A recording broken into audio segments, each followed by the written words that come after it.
The next type of assessment that I'm going to be speaking about is a psychoeducational assessment. A psychoeducational assessment usually focuses on education, which would be learning, memory. In many cases, it can have the it should have the cognitive, but sometimes they don't. It will have the cognitive component and what we call an achievement component. Tests, both of those are still standardized, meaning they're performed in the exact same manner across all persons who take the test. But a cognitive assessment, again, is going to look at those domains like processing speed. It'll look at verbal comprehension or verbal capacity or verbal expression. It'll also look at perceptual reasoning or abstract ability. You will also be looking at working memory as well in that cognitive space. Within the academic space, we're going to be looking at reading. We'll look at reading comprehension. We'll look at math skills, processing speed with math skills, looking at working memory in association to word problems, things like that. We might also even explore writing ability, as if you're in the upper ages.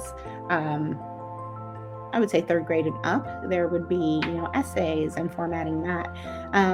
For younger years, it would be looking at just being able to write sentences or write the alphabet.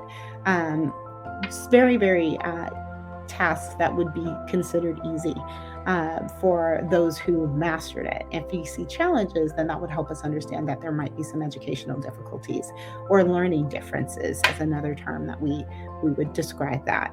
And the psychoeducational assessment can help us understand how a child can benefits from some of the resources that are available. It might be through an independent education plan or an IEP, or whether they would benefit from a 504, accommodations that can be provided through a 504. Usually a psychoeducational will be really supportive in helping education team, teachers, counselors, resource persons, identify what is in the way or what is a challenge a child is having in their learning.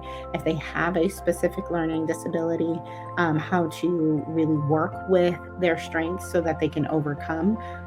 Again, what I talked about last time is compensatory versus rehabilitative skills.